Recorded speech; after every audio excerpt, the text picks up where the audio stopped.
beachten. Und da begebe ich das Wort gerne Angela Lorenz-Wiedebecks. Hallo, hier ist die Angela. Ich möchte Sie gerne einladen, bei unserem Online-Livestream dabei zu sein. Daniel Hari wird jeden Freitagabend wichtige Informationen weitergeben zum Thema Heilung. Wir haben parallel dazu ab 18:45 Uhr bis 20:15 Uhr Online Healing Rooms. Das heißt, Sie können anrufen. Daniel Hari wird das auch nochmal im Livestream weitergeben.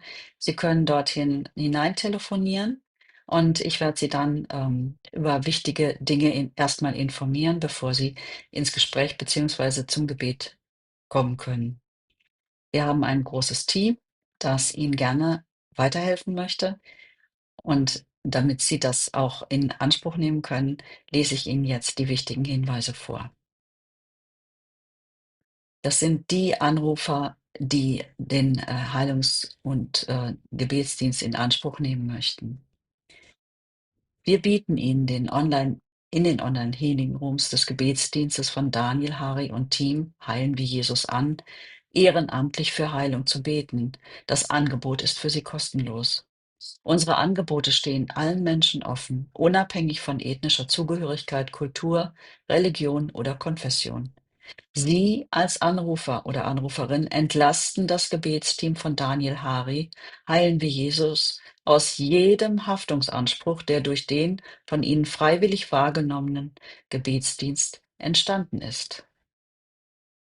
Dieser Gebetsdienst Heilen wie Jesus ist keine Therapie im Sinne einer medizinischen oder psychotherapeutischen Behandlung oder Sozialarbeit.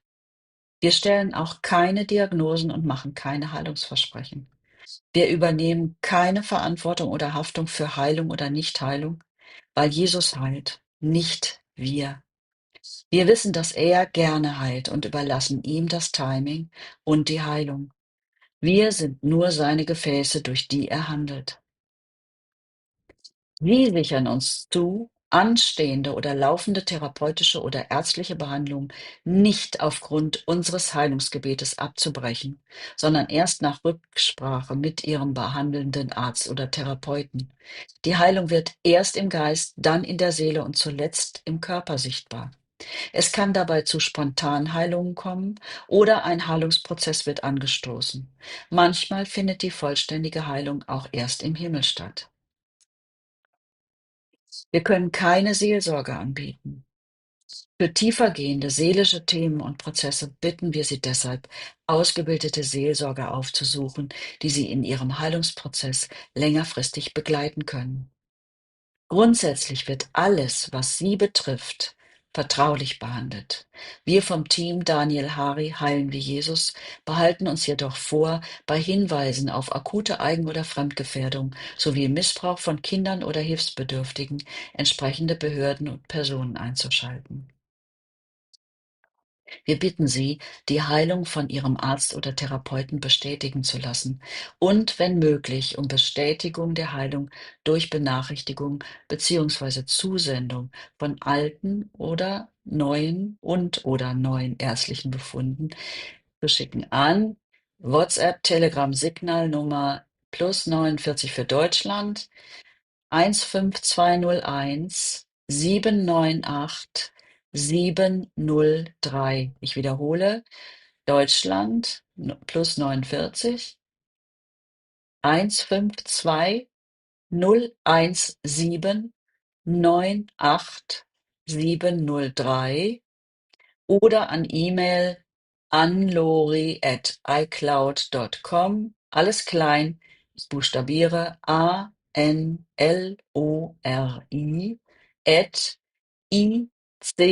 @icloud.com.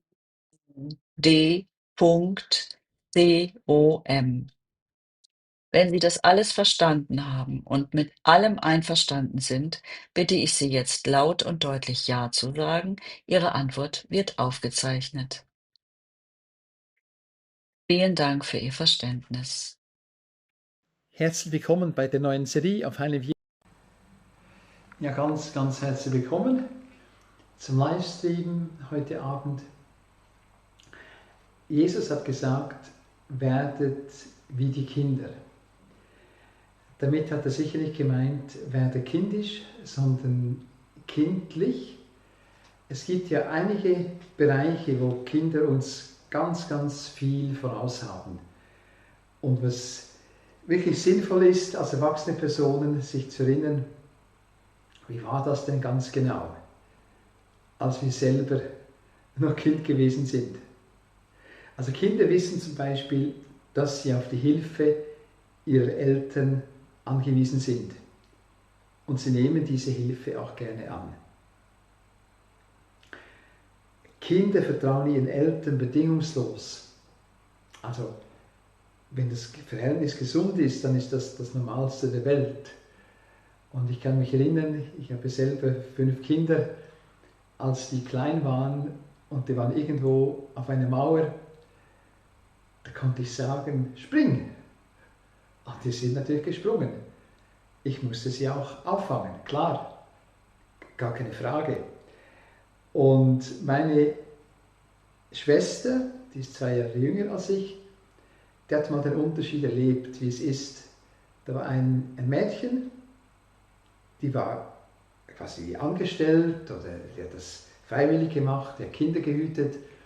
Und meine Schwester ist da hochgeklettert, das war auf dem Spielplatz. Und dann hat dieses Mädchen, das uns gehütet hat, das war ein Teenager, hat dann auch gesagt, komm, spring. Aber sie war dann abgelenkt und als meine Schwester gesprungen ist, wurde sie nicht aufgefangen. Und da sah man einen ganz großen Unterschied, wenn jemand Kinder hütet. Ein Teenager ist nicht Vater, nicht Mutter, hat nicht so das Verantwortungsbewusstsein, um wirklich das Kind aufzufangen. Aber echter Vater, echte Mutter würde das natürlich machen. Und es ist auch berechtigt, dass das Kind, und das gerade das kleine Kind, bedingungslos glaubt, bedingungslos vertraut. Kommen wir zurück. Jesus hat gesagt, werdet wie die Kinder. Und ich werde öfters gefragt, ja, wie kommst denn du dazu, so einfach so zu vertrauen, Gott zu vertrauen? Und ich glaube, einiges hatte ich tatsächlich schon in der Kindheit erleben dürfen, dieses Gottvertrauen. Aber ich kann auch besonders diejenigen ermutigen, die sagen, ja leider ist das nicht so. Ich hatte keine Eltern, ich denke da an eine Frau, sie ist etwas jünger als ich, hatte gar keine Eltern, ist als Vollwaise aufgewachsen. Aber wo ich total staunte, als sie Jesus Christus aufgenommen hat in ihr Leben und auch das mitgekriegt hat, Jesus sagt, ich bin der Weg, die Wahrheit und das Leben, niemand kommt zum Vater außer durch mich. Ganz interessant ist, dass Jesus Christus der Weg ist zu Gott als Vater. Und diese Frau hat wirklich erleben dürfen, sie hatte keinen irdischen Vater, nie kennengelernt, auch die Mutter nie kennengelernt. Aber dank Jesus Christus hat sie Gott persönlich kennengelernt als ein Vater, der absolut vertrauenswürdig ist. Und da konnte ich nur staunen, die hatte noch viel, viel größeres Vertrauen zu Gott als Vater, als ich es je hatte, der ich ja einen positiven Vater hatte und immer noch habe. Es ist 90-jährig, ist immer noch ein großes Vorbild in ganz, ganz vielen Bereichen. Und ich durfte quasi aufwachsen mit gläubigen Eltern. Und das Schöne ist zu sehen, sogar Personen, die als Vollwaisen aufwachsen und keine leiblichen Eltern kennenlernen durften, durch die Beziehung zu Jesus Christus, der gesagt hat, ich bin der Weg, also der Lebensweg, der uns leitet, ich bin die Wahrheit, also wirklich vertrauenswürdig, Jesus lügt nicht, der Weg, die Wahrheit und das Leben. Also er schenkt Leben und Lebensqualität und sagt, niemand kommt zum Vater, also Gott als Vater, so wie eben durch Jesus Christus, das ist einzigartig.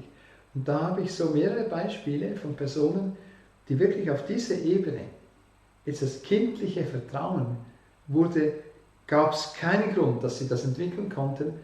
Und zwar auch das innere Friede, dieses Grundvertrauen fehlte, aber es wurde erschaffen durch die Beziehung zu Jesus Christus. Und ich finde das sehr ermutigend zu hören. Also wir können ganz schlechte Startvoraussetzungen gehabt haben, aber durch Jesus Christus ist es möglich, Gott als Vater kennenzulernen, der wirklich sämtliche Defizite auffüllt. Nicht nur theoretisch, sondern er macht das tatsächlich, wenn wir das Wort von Jesus Christus ernst nehmen. Er sagt hat, ich bin der Weg, die Wahrheit und das Leben. Niemand kommt zum Vater außer durch mich. Also diese liebevolle Beziehung zu Gott als Vater ist einfach absolut einzigartig. Und wenn jemand sagt, ja gut, Gott kann ich mir nicht so vorstellen, ich habe da, oder du denkst, du machst dir deine eigene Vorstellung, oder Gott ist für dich weit weg, oder das Mühe zu vertrauen, dann kann ich dich einfach ermutigen, lies bitte die Bibel, und zwar ganz konkret im Neuen Testament, also letzten Viertel der Bibel, das Neue Testament, die Evangelien, die Lebensberichte über Jesus Christus, Matthäus Evangelium, Markus Evangelium, Lukas Evangelium, Johannes Evangelium, und in der Art und Weise, wie Jesus Christus mit Menschen umgeht, da lernst du das Wesen Gottes kennen. Und zwar nicht irgendwie eingefärbt, nicht irgendwie seltsam, sondern auf eine Art und Weise, was wirklich alles in den Schatten stellt, was du dir vielleicht bisher vorstellen konntest. Oder auch die Art und Weise, wie Jesus Christus von Gott spricht als Vater. Warum erzähle ich das? Ich möchte den Weg aufzeichnen, wie kommen wir zu diesem kindlichen Vertrauen. Das heißt, wenn wir sehen, wie Jesus mit Menschen umgegangen ist, da sehen wir Gott selber am Werk, wie der Vater im Himmel ist. Oder wie Jesus Christus lehrt über Gott als Vater. Und einmal sagt er zu umstehenden Leuten, also er hat ihnen nicht geschmeichelt, sondern gesagt, ihr, die ihr böse seid. Und er hat Folgendes gesagt, wenn jetzt dein Kind kommt und es möchte ein Stück Brot, du gibst ihm keinen Stein. Auch kein steinhartes Brot. Dein Kind möchte ein Ei, du gibst ihm das Ei, gibst ihm keine Schlange. Wie viel mehr, wenn wir, die wir böse sind im Vergleich zu Gott, der vollkommen ist, die wir böse sind, wie viel mehr gibt der Vater im Himmel seinen Kindern gute Gaben? Wie viel mehr? Also die Qualität, wie Gott uns beschenken möchte, ist noch viel, viel größer. Es gibt auch einen Vers, das kommt genau der Vergleich auch wieder vor. Wie viel mehr gibt Gott der Vater zum Beispiel den Heiligen Geist denen, die ihn bitten? Römerbrief, Kapitel 5, ist davon die Rede, dass die Liebe Gottes wird ausgegossen in unser Herz, das ist uns gegeben durch den Heiligen Geist. Also wir können wirklich unser Herz dafür öffnen, dass Gott uns erfüllt mit seiner Liebe, mit seinem Erbarmen, das ist der Heilige Geist. Und die Liebe Gottes, wenn die uns ganz erfüllt, dann muss jede Furcht weichen. Ein Beispiel für mich unvergesslich, da war eine Frau, die wohnt in den Bergen und sie litt unter Fibromyalgie, diese wandernden Schmerzen im Körper. Und sie hat in ihrer Kindheit Lieblosigkeit erlebt. Und da geschah Folgendes. Wir waren eine Gruppe von Menschen, die Jesus nachfolgen, und sie war da mittendrin. Und dann habe ich ihre Hände so gehalten und habe gesagt, bitte Blickkontakt. Und wir waren als ganze Gruppe aktiv. Und dann wusste ich darf jetzt beten, dass sie mit der Liebe Gottes erfüllt wird. Sie konnte zu Fuß höchstens 100 Meter zu Fuß gehen. Und dann waren die Schmerzen so stark, dass sie ihren Mann anrufen musste. Der kam mit dem Auto und hat sie diese 100 Meter heimgefahren. Das war ihre Situation. Und da geschah Folgendes: Ich betete, dass sie erfüllt wird mit der Liebe Gottes, also mit diesem Heiligen Geist. Und ich möchte es nachher auch machen für Personen, die hier entweder den Livestream verfolgen oder später die Aufzeichnung sehen. Jetzt kommt noch etwas ganz Wichtiges in den Sinn. Wir haben ja diese Telefonnummer, müssen noch einblenden. Also wenn du die Gelegenheit nutzen möchtest, dann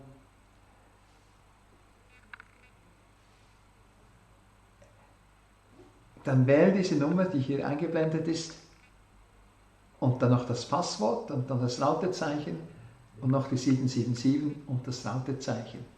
Ist das eine länderspezifische Nummer? Dann bitte wähle diese Nummer und ruf an. Das ist ein Team, das bereit ist, dir ganz persönlich zu helfen. Immer 2 Personen sind bereit, am Telefon mit dir für Heilung zu beten. Jetzt bei dieser Frau war es so, als ich betete, dass sie erfüllt wird mit der Liebe Gottes, war sie plötzlich total erstaunt, total fröhlich und sagt: Wow, diese Schmerzen im ganzen Körper sind weg, die sind verschwunden, komplett weg. Sie begann dann 2,5 Stunden zu tanzen vor Freude. Am nächsten Tag machte sie eine 3,5-stündige Wanderung. Und jetzt möchte ich ganz persönlich für dich beten, und zwar, ich sage im kindlichen Glauben, in einem Vertrauen, weil Jesus Christus hat gesagt: Werdet wie die Kinder.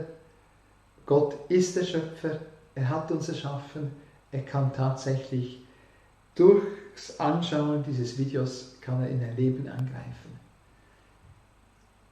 Leg die Hand auf die schmerzende Stelle und die andere so vor dich hin. Jesus Christus, ich danke dir, dass du jetzt kommst und mit deiner vollkommenen Liebe die Person erfüllst, die starke Schmerzen hat, Fibromyalgie oder sich große Sorgen macht. Wie wird das jetzt sein? Die Beziehung, die auseinandergebrochen ist, die Scheidung, die bevorsteht, oder auch die Sorge um ein Kind, das gesundheitlich, dem es gar nicht gut geht, seelisch, das in Gefahr ist, sich das Leben zu nehmen. Jesus, ich danke dir, dass du jetzt kommst, und ich danke, dass deine vollkommene Liebe wirklich jetzt eingreift und diese lieben Personen erfüllst, die lieben Menschen erfüllst. Und ich danke, die vollkommene Liebe treibt jede Art von Furcht aus. Die vollkommene Liebe Gottes, der Heilige Geist, kann chronische Schmerzen heilen, zwar jetzt in dem Moment, heilen von Fibromyalgie, auch heilen von nagenden Sorgen, von Lasten, die dir wirklich auf den Magen schlagen, dass du nicht mehr gut verdauen kannst, nicht mehr gut. Vieles funktioniert nicht mehr im Unterleib, weil einfach dieser Schmerz da ist. Und ich danke, dass jetzt die Liebe Gottes kommt und wirklich komplett erfüllt. Jesus, du bist derselbe, gestern, heute, in Ewigkeit. Und ich danke, dass du hast die Zeit erschaffen und dass vor 2000 Jahren hast du ein Problem gelöst, das wir erst jetzt haben. Ist bereits gelöst, weil du die Zeit erschaffen hast.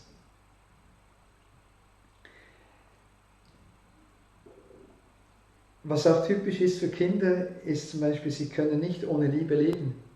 Geht nicht. Sie zeigen ihre Zuneigung ganz offen. Natürlich auch, wenn sie jemanden nicht mögen, zeigen sie auch ganz offen.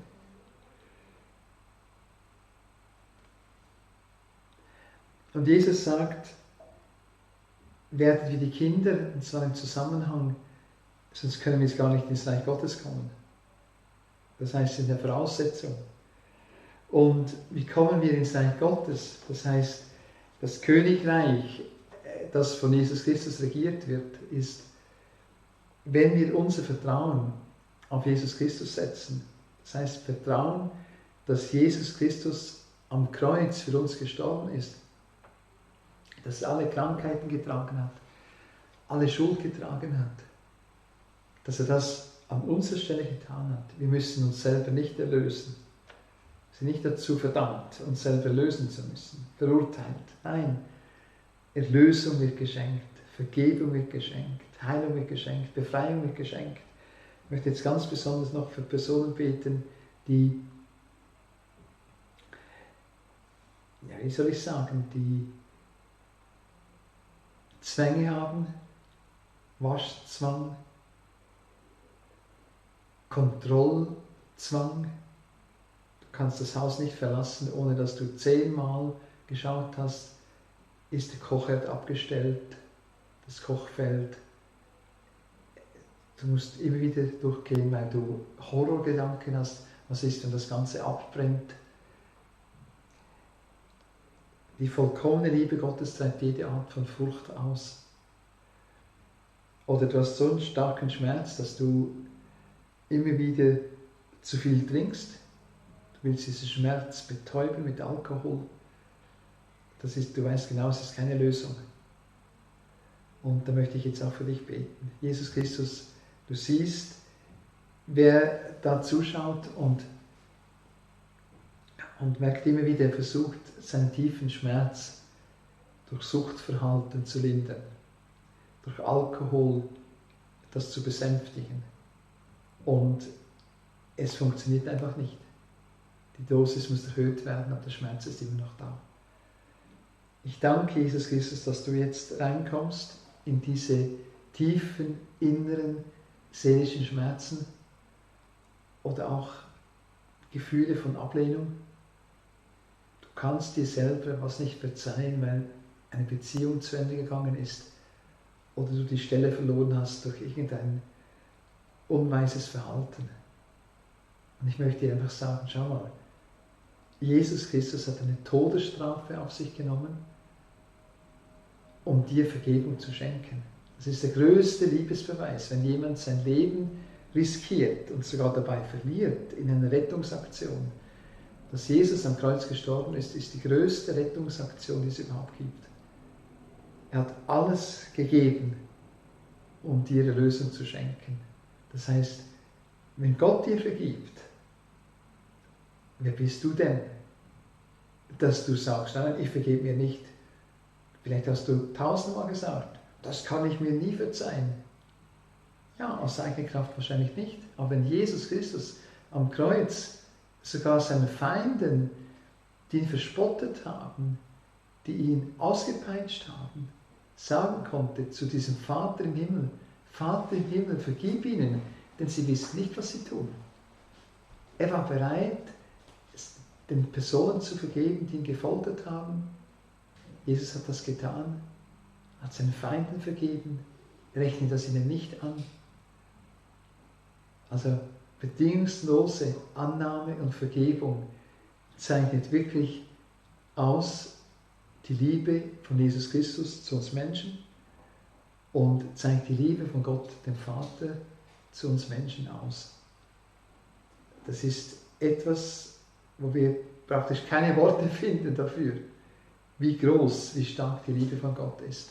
Und wenn du bereit bist, dich beschenken zu lassen, diese Liebe, dann schlage ich vor, dass du wirklich auch alles loslässt, was du selber dir noch vorwirfst. Da gibt es keinen Grund mehr. Wenn die größte, die mächtigste, stärkste Person im ganzen Universum, der Schöpfer selber, uns als Geschöpfen vergibt, dann haben wir nichts mehr in der Hand, wo wir sagen können, das werde ich mir nie verzeihen.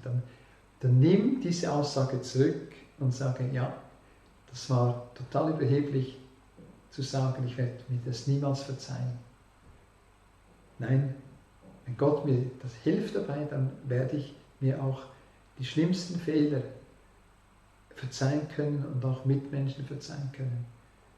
Und möchte auch dafür dich beten. Jesus Christus, du siehst, wer mit sich selber kämpft und das vielleicht schon jahrelang gesagt hat, das werde ich mir nie verzeihen. Irgendwie die Stelle verloren hat oder Unvorsichtigkeit beim Autofahren und da gab es einen Todesfall. Unaufmerksam Auto gefahren und dann gab es diesen Unfall und die Person, die verletzt wurde, ist daran gestorben.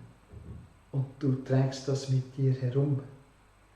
Ich kenne einen Mann, der wurde über 80-jährig und hat immer noch sich vorgeworfen, dass er als kleiner Junge schuld sein könnte an der jüngeren Schwester. Er hat, wie Kinder halt spielen, mit der Schwester gespielt und dann war es irgendwie am Brunnen und auch mal runtergetaucht oder nass gemacht.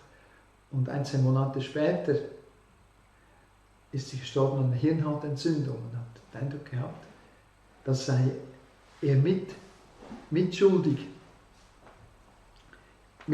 an dieser Situation. Und tatsächlich war das nicht, er konnte es nicht abschätzen, ob das wirklich so gewesen ist oder nicht. Aber das ganz wirklich in Gottes Hand zu legen, nach Jahrzehnten, also nach erst 70 Jahre später oder mehr, hat die Person das mit sich rumgetragen. Und dann komplett befreit worden, konnte sich das auch verzeihen. Also es gibt es Dinge, es kann sein, manchmal gibt es Dinge, die können wir uns nicht selber alleine. Wir versuchen es sogar mit Gott zu erledigen, aber es geht nicht so ganz. Es kommt immer wieder zurück.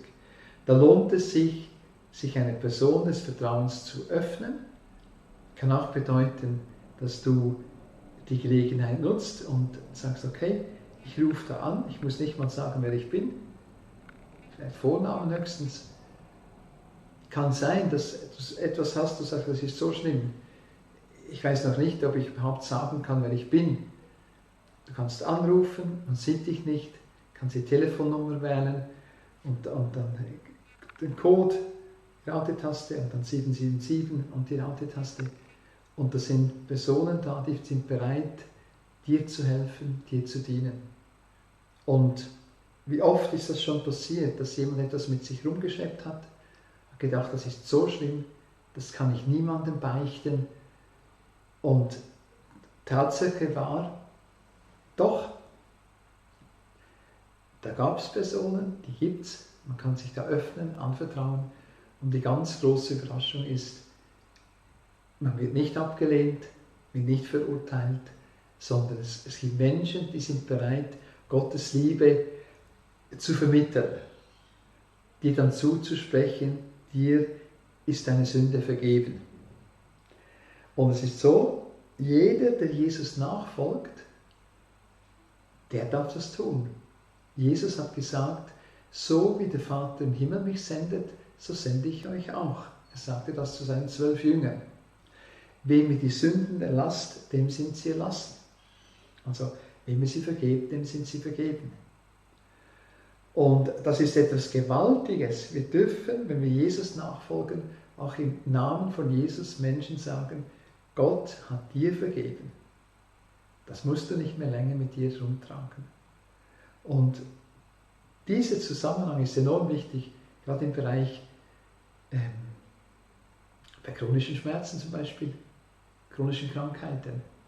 Wie oft sind Menschen befreit worden von jahrzehntelang Schmerzen oder Depression, weil plötzlich kam etwas in den Vordergrund, wo sie merkten, oh, ich habe mir selber nicht verziehen oder jemand anderem trage ich das immer noch nach. Und da gibt es wirklich eine ganz gute Nachricht, da gibt es Befreiung. Es ist so, ich bin hier zu Gast, und zwar, wir sind in Allschwil. Ich bin bei Pierre Marinus daheim. Und ich bin froh, dass ich das nicht alleine gestalte, sondern dass wir das gemeinsam machen.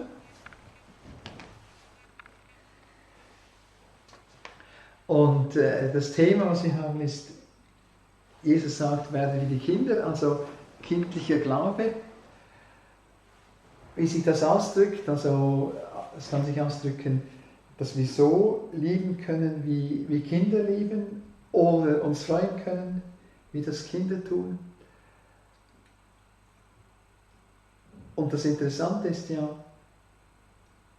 du hast das auch schon gesagt, wenn wir Jünger von Jesus sind, dann werden wir Jünger. Wie meinst du das ganz genau? Also, Wenn wir Jünger von Jesus sind, können wir nicht alt werden. Okay. Ja, also Jünger werden wir höchstens in unserem Leben mit Jesus Christus. Also, wie soll ich sagen, kindliche Vertrauen geht auch darum, die Zusage, die Jesus uns macht, dass wir die auch wirklich können so zu Herzen nehmen. Ja, ich finde das immer noch schön, als Jünger Jesu kann man eigentlich nicht alt werden. Also unser Körper geht schon immer dahin, kann sein, dass es mit der Zeit noch immer alles sich viel länger braucht oder nicht mehr so schnell geht. Aber schlussendlich geht es darum, dass wir als Jünger Jesus uns immer wieder bewusst sind, wir haben noch eine Zukunft nach diesem Leben. Ja. Spannend. Ja, wie sieht denn diese Zukunft aus? Jesus sagt ja auch, also wenn man Jesus aufnimmt in unserem Leben, also wenn wir sind wie die Kinder und wir nehmen die Bibel auch von uns als wahr, Jesus sagt ja auch, oder die Bibel sagt ja auch, alle, die ihm aufnahmen, haben das Recht, Gottes Kinder zu werden. Und als Gottes Kinder sind wir auch Erbe. Ja.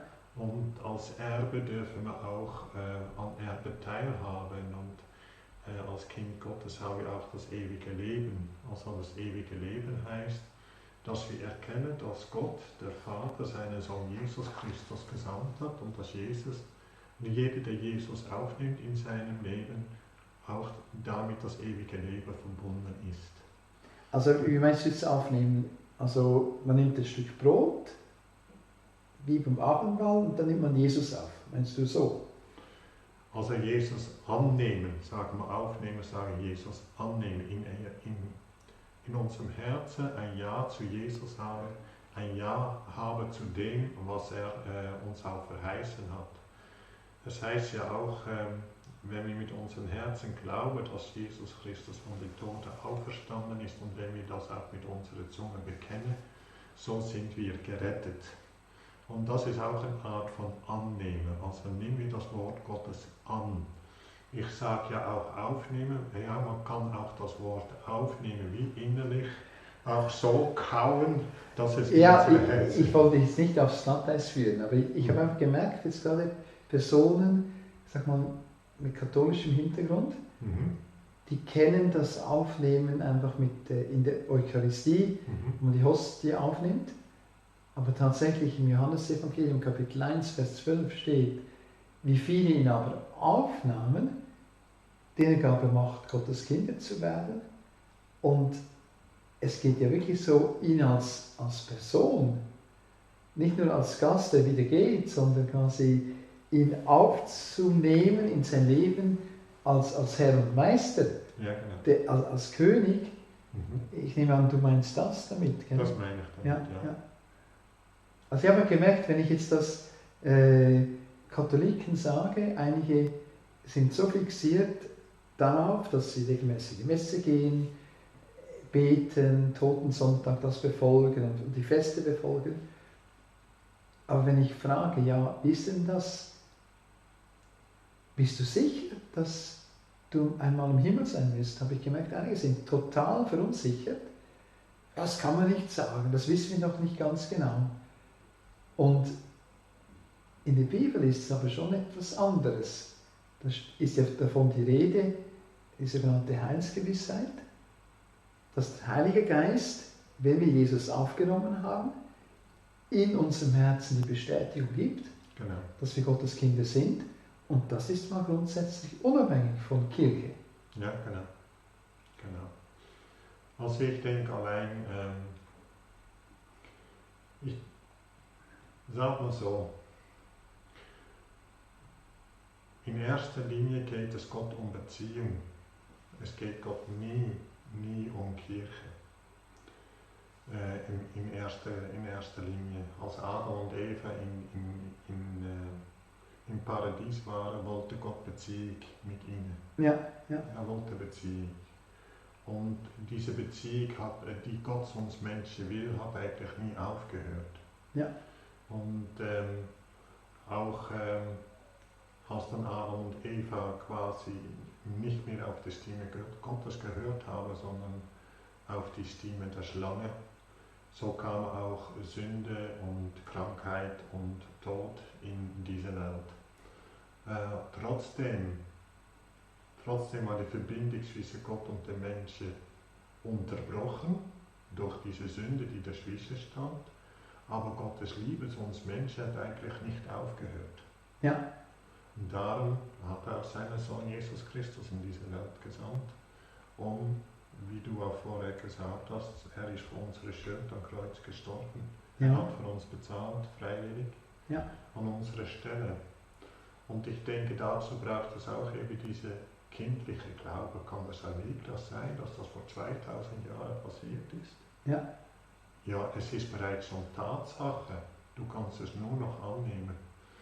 Und das ist auch so eine Sache, die bei vielen Menschen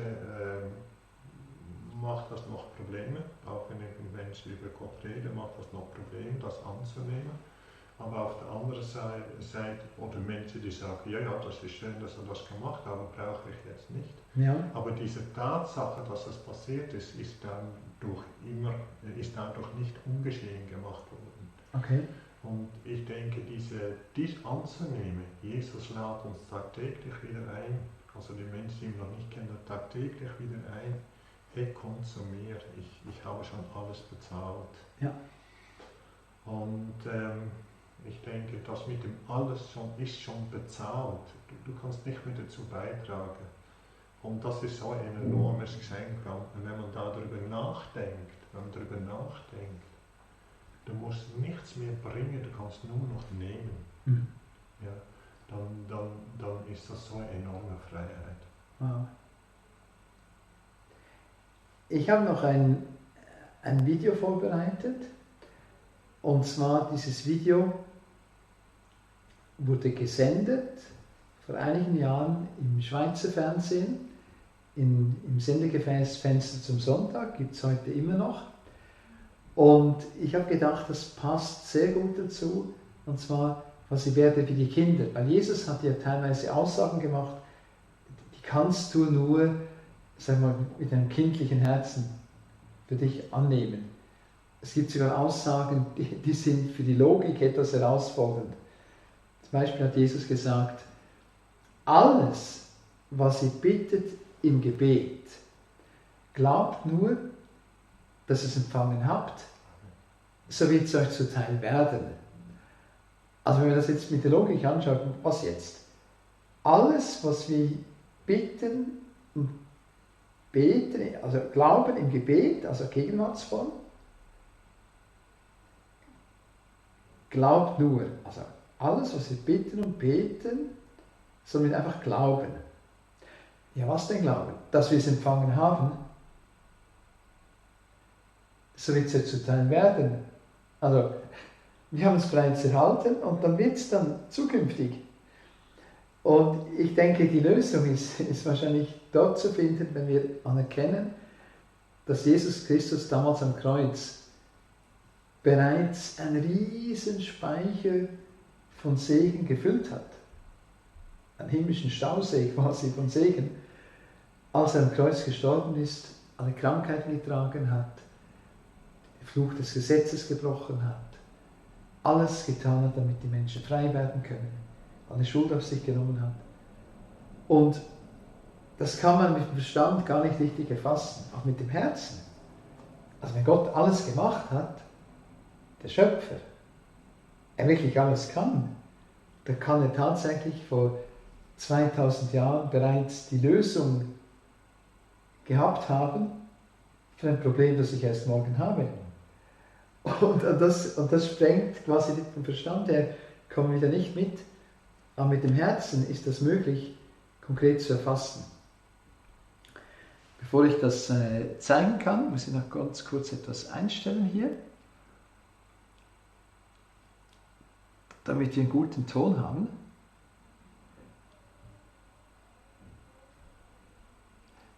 Okay, also, es geht um, kurz erklären, es geht um eine Frau, die Karin, die hat Hörbehinderung gehabt, und zwar schon seit Generationen.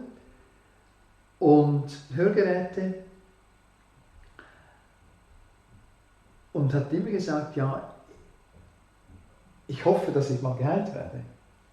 Und dann haben wir die Erfahrung gemacht, wie Gott dann am Nachmittag und Abend die Hoffnung verwandelt hat in Glaube. Und da konnten wir gemeinsam dann am Abend wirklich in diesem kindlichen Glauben in Einheit beten, sagen, wir bitten dich jetzt, dass die Karin geheilt wird an den Ohren. Wir haben ein einziges Mal darum gebeten. Wir bitten dich jetzt und glauben, dass du bereits am Kreuz das verbracht hast. Es wird zuteil werden. Und dann ist das dann wirklich passiert.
einfach, Gott hat einfach meine Ohren berührt und ist dran, sie noch ganz zu heilen. Das ist einfach seine Kraft, die das macht. Cradle your faith that reveals me, grows like a flower, then heals me, fills me with promise anew. Ich möchte ein Beispiel bringen. Heilung von Hörbehinderung ist im Schweizer Fernsehen dokumentiert worden. Karin Bauer aus Thun vererbte eine Hörbehinderung, 3. Generation. Nach 4 bis 5 Wochen Wunderheilung mindestens plus 10 Dezibel. Dass das Gehör mit zunehmendem Alter abnimmt, ist eigentlich der... Ja, das war jetzt dieser Einspieler. Also mich bewegt es immer wieder, wenn ich das anschaue, weil das zeigt wirklich Gottes Liebe, Gottes Erbarmen.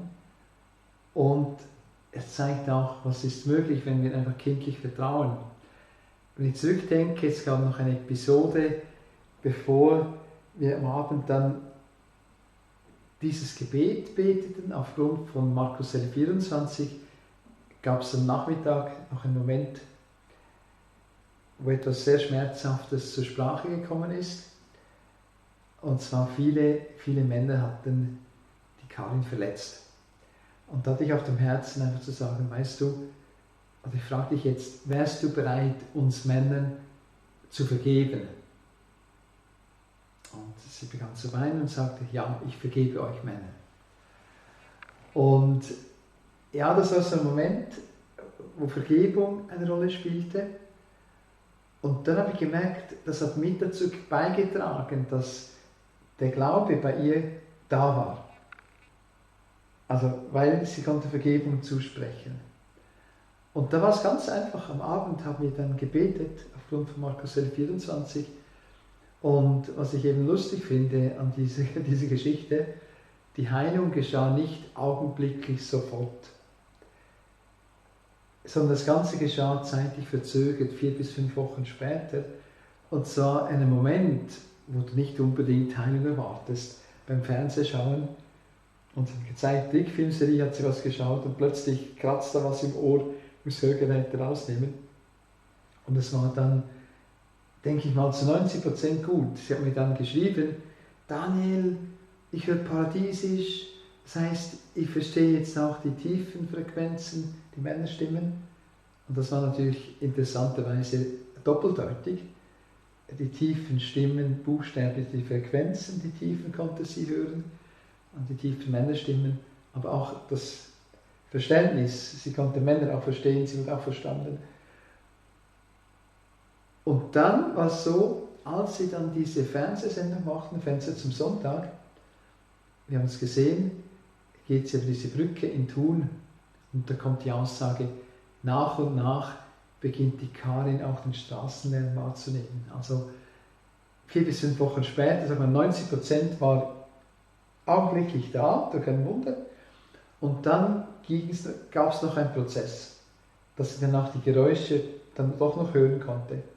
Straßenlärm, ich glaube, dass es macht viel mehr Sinn, wenn sie auf den Straßenlärm hört, dann ist sie auch gewarnt, wenn sie auf der Straße unterwegs ist, sonst kann sie solche warnende Geräusche nicht wahrnehmen. Und ich glaube, das ist sehr, sehr typisch für die Art und Weise, wie häufig Heilung geschehen. Es gibt einen Moment, wo wir vertrauen und dann wird manchmal unser Vertrauen auf die Probe gestellt. Weil es vielleicht nicht augenblicklich geschieht, sondern zeitlich verzögert. Aber ich möchte es mal vergleichen, wie wenn wir irgendeine Bestellung aufgeben. Früher war es mit dem Katalog, da haben wir die Postkarte rausgetrennt, eingeschrieben, Pullover, diese Größe, und aber andere Sachen zusammengezählt, unterschrieben, Briefmarke drauf und dann in den gelben Briefkasten der Post. Und heute geschieht das vielleicht online, aber ist in dem Moment, wo wir die Bestellung abgeschickt haben, bezahlt haben, dann werden wir nicht jeden Tag anrufen oder E-Mails senden oder SMS. Ist die Bestellung wirklich durchgegangen? Hat es geklappt? Nein, wir vertrauen darauf, wenn wir es in den Briefkasten der Post reintun. Die Bestellung ist aufgegeben. Das Ganze funktioniert. Wie viel mehr bei Gott, wenn wir quasi die Bedingungen erfüllen, alles, was ihr bittet im Gebet, glaubt nur. Also, wir glauben jetzt, wir bitten, dass wir es empfangen haben, weil Jesus am Kreuz alles bezahlt hat. Und das ist auch das typisch wie ein Kind. Kann einfach zutiefst vertrauen, ja, Papa zahlt, die Mama zahlt. Und ein Kind muss sich doch keinen Gedanken machen, wenn die Eltern mit ihm ausgehen, in ein Restaurant oder in den Zug steigen oder irgendwie Kino, Zoo, wo auch immer hingehen. Das Kind weiß einfach, der Papa oder Mama, die bezahlen. Für mich ist gesorgt. Und diese Art von Beziehung, da möchte Gott uns reinführen. Und da braucht es manchmal Heilung. Und Pierre, wenn du ein Beispiel hättest in diese Richtung oder sonst etwas ergänzen möchtest, dann möchte ich von dir gerne hören. Ich glaube, das betrifft uns alle. Ja, also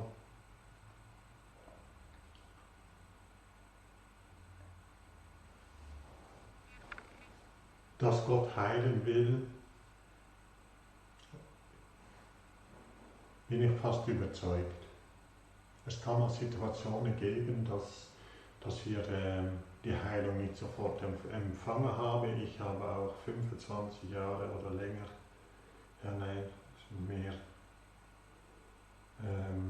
etwa 35 Jahre unter Migräne gelitten. 35 Jahre? Ja, und da habe ich auch mehrmals vor mir beten lassen, mehrmals. Aber ich denke auch dass es nach dem zweiten, dritten Gebet noch nicht geheilt war und dann trotzdem vielleicht noch 10, 14 Mal zu gehen, um Heilung zu beten. Ich denke, das hat auch mit dem kindlichen Glauben zu tun.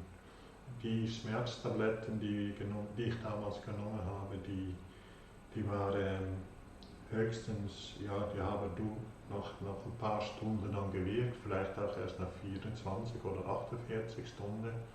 Aber sie haben nicht echte Kopfschmerzen weggenommen, die Migräne.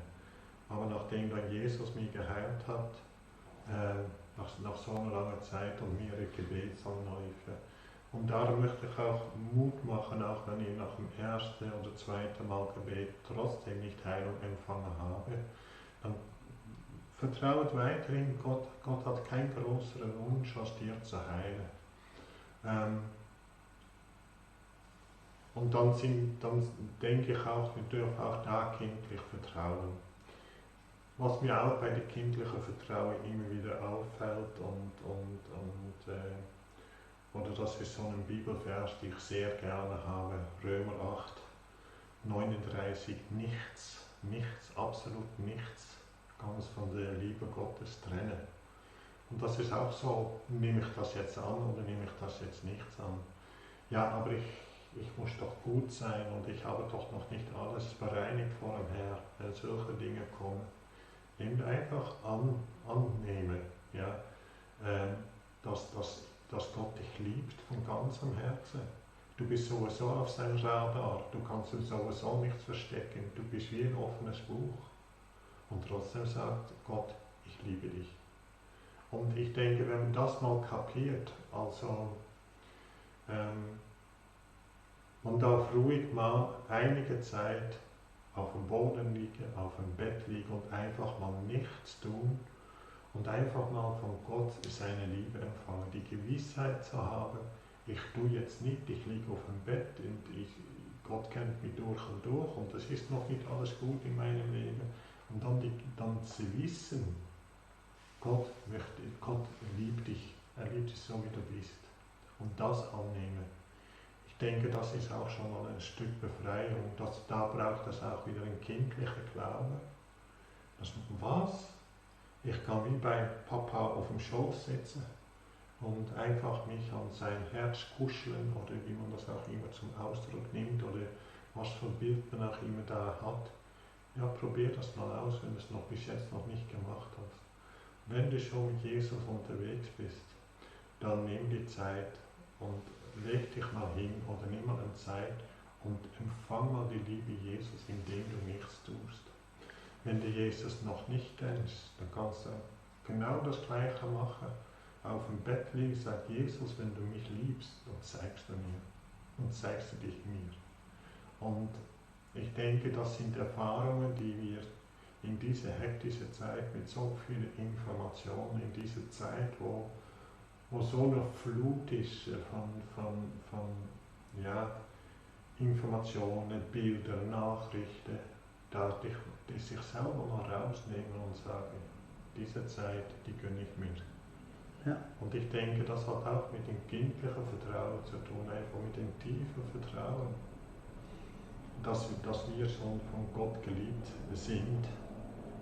Eigentlich hat er schon uns geliebt, bevor wir überhaupt geboren waren. Er hat uns schon gesehen im Mutterleib, so steht es auch im Psalm 139. Er hat uns schon gesehen im Mutterleib, er hat uns schon geformt im Mutterleib. Und das auch nur anzunehmen, das auch mit dem kindlichen Glauben zu tun, dass bevor wir überhaupt auf dieser Welt waren, er hat uns schon gesehen im Mutterleib. Und ich denke, das anzunehmen, das nochmal sich bewusst zu werden und dann auch zu sagen, okay, ich bin auf dieser Welt, ich habe vielleicht viele Sachen gemacht, die nicht gut sind, und trotzdem sagt Gott, ich liebe dich. Und diese Liebe, die hat er wirklich durch Jesus Christus offenbart. Ja, das ist auch so schön, denn Gott hat seine Liebe zu uns Menschen offenbart, indem er seinen Sohn Jesus Christus in diese Welt gesandt hat, also für uns als Lösegeld dahingegeben hat, als Lösegeld für die Sünde, die uns von Gott trennen. Und auch diese Worte mal annehmen, ich denke, Glaube hat sehr viel auch mit Annehmen zu tun. Man kann vieles hinterfragen, aber solange ich hinterfrage, kann ich nicht annehmen. Dann bin ich auf dem Weg zur Annahme vielleicht. Aber einfach mal, wenn man mal Sachen über Gott hört oder die Bibel mal liest und verschiedene Bibelverse, die man dann mal liest, wie Daniel vorher auch gesagt hat, liest doch mal die Evangelien, da mal auch die Worte, die da stehen, einfach mal annehmen als dem, was Gott sagt, das gilt heute immer noch. Ich denke, das hat auch mit dem kindlichen Vertrauen zu tun. Danke vielmals. Also ich möchte allen, die hier zuschauen, auch sagen, wenn du zukünftig so einen Stream nicht verpassen möchtest und sonst noch nicht gemacht hast, bitte abonniere den YouTube-Kanal. Da wirst du daran erinnert und kannst je nachdem sogar einstellen, dass du wirklich daran erinnert wirst, wenn sowas kommt, nächste Sendung. Und du bist wirklich ganz herzlich eingeladen, auch zukünftig. Jetzt ist noch die Frage, gibt es noch etwas, was wir denen, die da zuschauen, besonders ans Herz legen möchten? Was sie unbedingt erfahren sollten?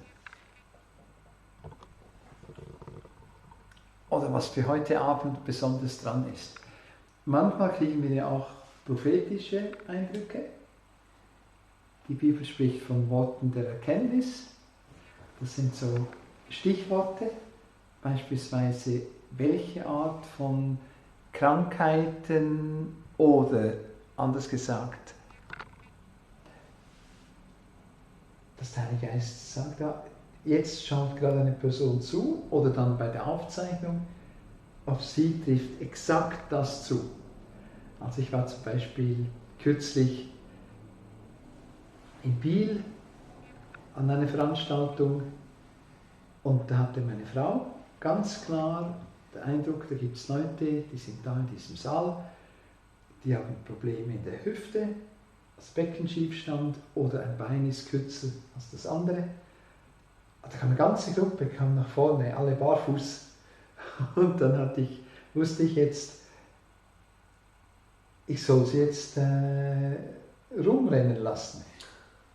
Ja, okay. Und da war eine Frau dabei, die hat gesagt, ja, ich habe jetzt Schmerzen. Ich glaube, du sollst nochmal dahin, nach hinten rennen, wieder zurück. Als sie zurückkam, waren die Schmerzen weg. Und also was in Heilung geschehen oder etwas, was auch sehr krass gewesen ist. Wir waren in Heidelberg, in der Taube in der Gemeinde. Und meine Frau und ich haben gebetet. Sie war daheim in Basel, ich war in Heidelberg. Und sie hat so ein Wort der Erkenntnis gekriegt vom Heiligen Geist, dass jemand, der ganz frisch die Diagnose hat, Krebs da im Brustbereich. Ich hatte das erhalten am Freitagabend. Sie hat mich angerufen oder eine Textnachricht geschickt. Und ich wusste, jetzt muss ich warten das ganze Wochenende. Irgendwann habe ich den Impuls vom Heiligen Geist, jetzt ist es reif, dass ich das ausspreche vor dem Mikrofon. In dem Moment, wo ich das sage, ist jemand hier, hat ganz neu, frisch, Diagnose Krebs im Brustbereich, steht eine Frau vor mir. Auf sie trifft das zu, bei über 200 Leuten. In dem Moment steht sie vor mir. Nebendran ist eine weitere Frau. Die nebendran, die Andrea, habe ich kürzlich in Heidelberg getroffen und habe gesagt, Daniel, also er hat auch Brustbereich, Krebs, und zwar auf der Lunge, ist auch Brustbereich. Und hat gesagt, der Lungenkrebs ist ausgetrocknet. Also es gibt solche Situationen, wo wir Informationen kriegen vom Heiligen Geist, und ich würde das bezeichnen als eine Extra-Einladung.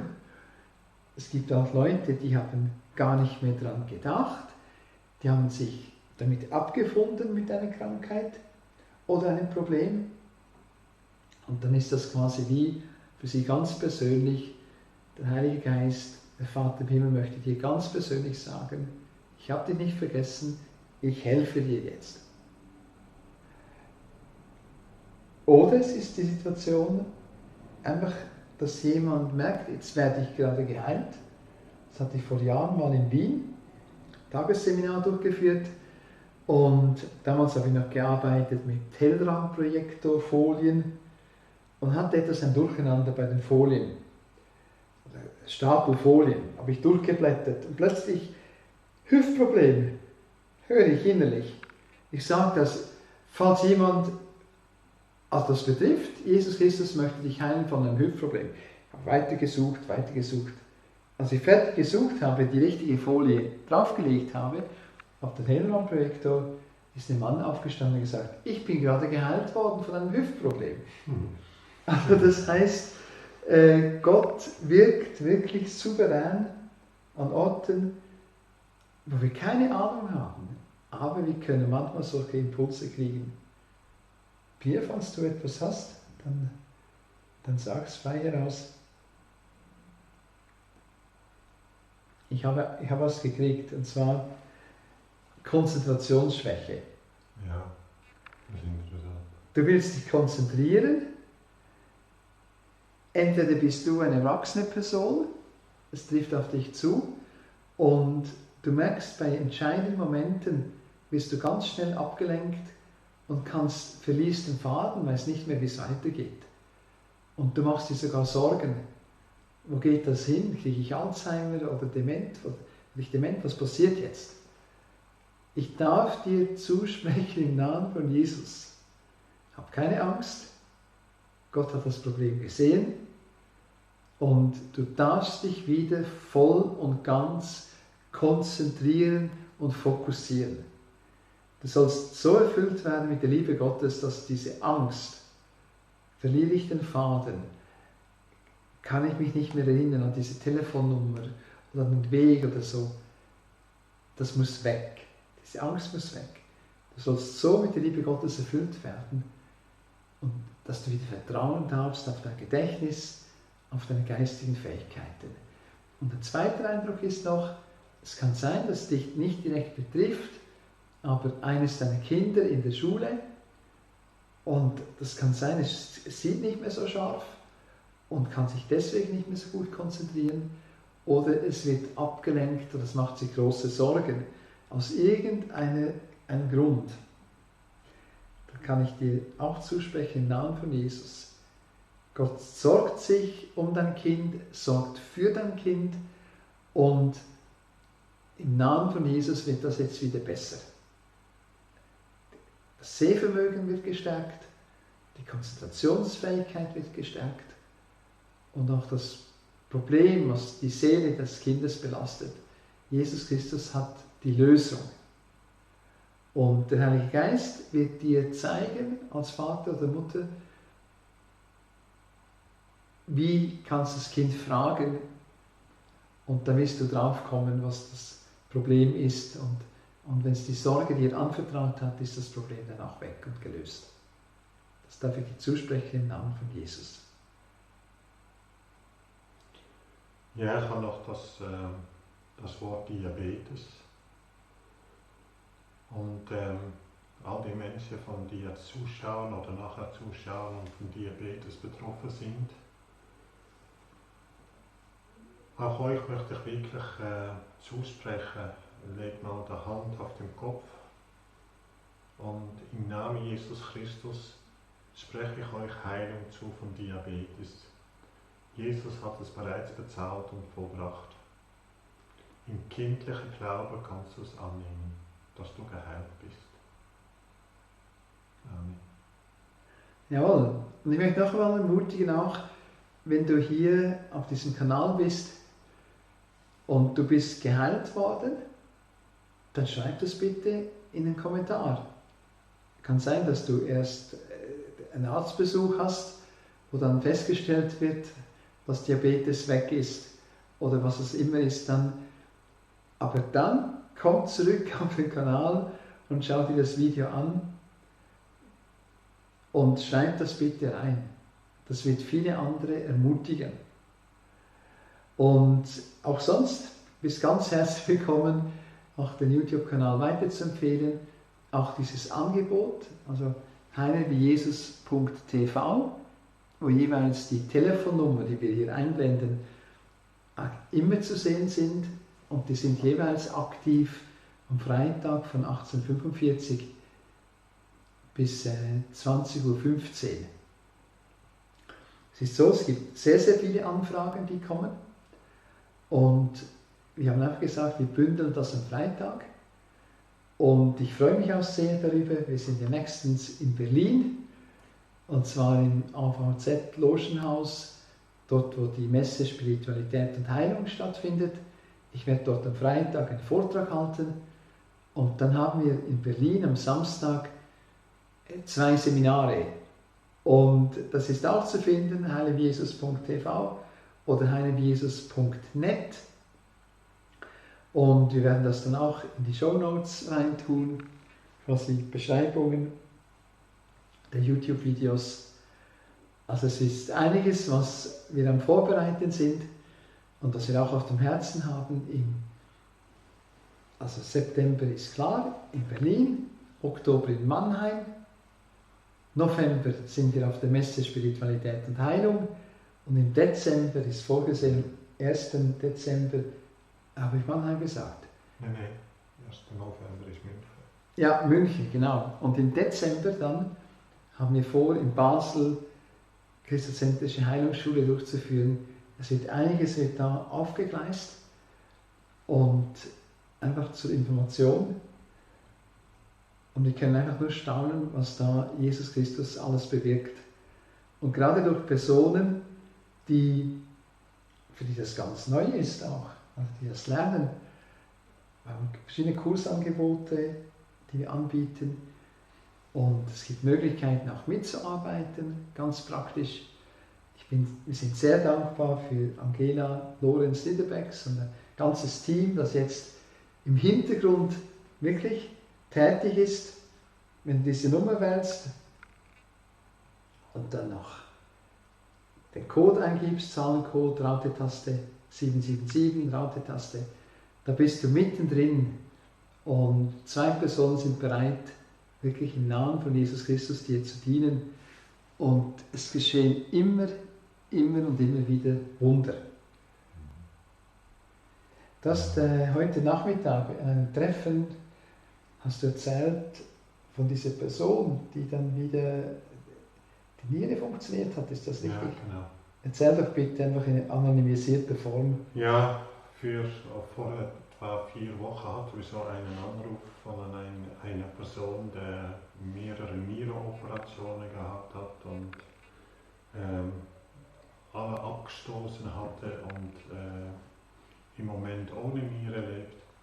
Und dann haben wir auch für ihn gebetet und eine Woche später kam dann die Mitteilung, dass er nach einigen Jahren wieder hat urinieren können und das scheinbar ohne Niere.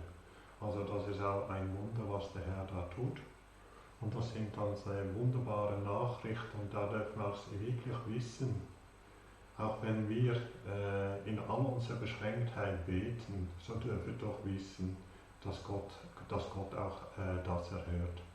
Denn wirklich beten, wie das richtig so gehen sollte, macht euch darüber keine Gedanken. Bete einfach wie ein Kind im Vertrauen und der Rest ist der Herr seiner Sache. Wunderbar. Also ich denke, wir werden uns jetzt hier verabschieden. Die Sendung ist noch nicht zu Ende. Die Nummern werden jetzt noch vollständig eingeblendet. Aber was wir auf dem Herzen hatten, um mit euch zu teilen, das haben wir jetzt geteilt. Und es ist nur möglich durch ein ganzes Team, das wirklich dahinter steht. Und auch diese Einsätze in verschiedenen Städten ist auch nur möglich, wenn Leute auch das unterstützen. Beispiel Standmiete übernehmen oder solche Sachen übernehmen. Und es ist ehrenamtliche Mitarbeiterinnen und Mitarbeiter, die da helfen, damit das möglich ist. Und wir wollen einfach sehen, dass in nächster Zeit sehr, sehr viele Menschen trainiert werden, so zu heilen, wie Jesus geheilt hat, so Menschen zu befreien von Süchten, Zwängen, Depressionen, negativen Energien, dämonischen Belastungen, wie es Jesus Christus gemacht hat. Und auch das Evangelium, die gute Nachricht zu verkündigen. Weil das Wichtigste, das Allerwichtigste ist, dass wir das ewige Leben erhalten. Das heißt, unser Körper irgendwann hat den letzten Herzschlag getan und den letzten Atemzug ist hinter uns. Und wo sind wir dann? Verbringen wir die Ewigkeit mit Gott oder getrennt von Gott? Und wenn Jesus Christus am Kreuz für uns gestorben ist und wir laden ihn ein als unser Erlöser und sagen, Jesus, das können wir jetzt auch beten, Jesus, wenn du wirklich Gottes Sohn bist, wenn du das für mich getan hast, dann möchte ich das aufnehmen, das annehmen, das Geschenk, dann möchte ich dich aufnehmen in meinem Leben, als mein Herr, mein Meister, mein König, mein Erlöser, ich will dir nachfolgen. Und wenn du jetzt innerlich voll mitgehst, und das wirklich wünschst, dass er in dein Leben kommt, dann übernimmt er die Führung und Leitung. Und dann, wenn du mal den letzten Atemzug machst und vor Gott stehst und er dich fragen würde oder wird, warum soll ich dich zu mir in den Himmel reinlassen, wirst du sagen, ich habe nichts zu bringen, ich komme mit leeren Händen. Aber dein Sohn Jesus Christus wurde gekreuzigt und hat die Schuld, meine Schuld getragen.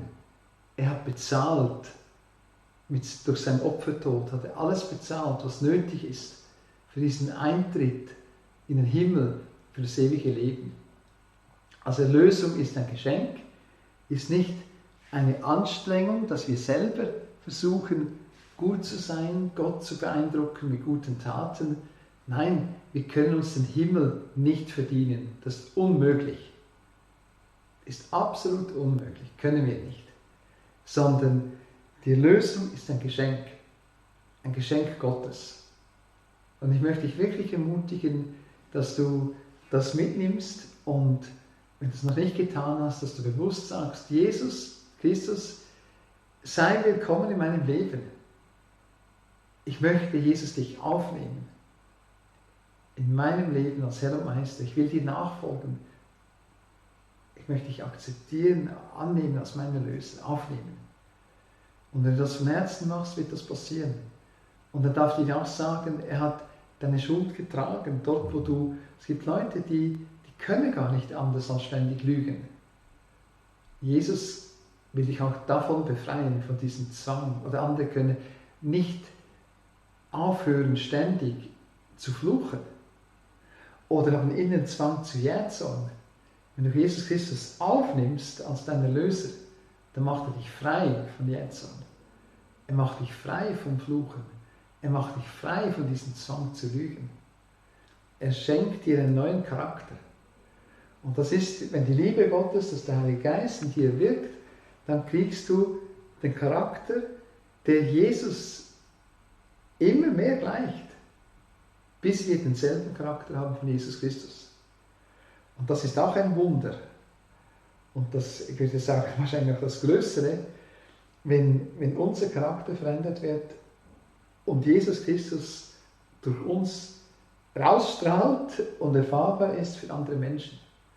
Und wenn wir dieses ewige Leben haben, mit dem möchte ich schließen. Ich habe mal einen Mann erlebt, der konnte nicht schlafen, Schlafstörungen. Hinter der Schlafstörung war nichts Technisches, nichts irgendwie Hormonelles oder so. Nein, er hatte unbewusste Todesangst. Und da habe ich ihm die Frage gestellt, wenn du jetzt sterben würdest in den letzten 24 Stunden und stehst vor Gott und er fragt dich, warum soll ich dich zu mir in den Himmel reinlassen? Ja, ich habe viel gespendet, ich habe gute Taten vollbracht. Das war ein Ältester einer christlichen Gemeinde, einer Freikirche. Also der war im Gemeindevorstand. Und dann habe ich ihm erklärt, nein, das wird nicht der Eintritt sein, deine guten Taten. Du kannst den Himmel nicht verdienen, sondern Jesus Christus ist am Kreuz für dich gestorben, hat deine Schuld getragen. Bist du bereit, diese Vergebung anzunehmen? Bist du bereit, Jesus Christus aufzunehmen in dein Leben? Da sagte dieser Mann, schon rund ums Pensionsalter, sagte, ja, das möchte ich. Und hat Jesus aufgenommen und seit dem Moment war das Schlafproblem auch weg, weil da hat sich eine Todesangst, unbewusste Todesangst hat sich versteckt. Die war da nicht mehr da, weil er wurde wirklich erfüllt mit Jesus Christus. Ihm wurde quasi das ewige Leben geschenkt. Er konnte das so annehmen. Alles Gute und Gottes reichen Segen. Danke fürs Dabeisein. Gottes Segen euch allen.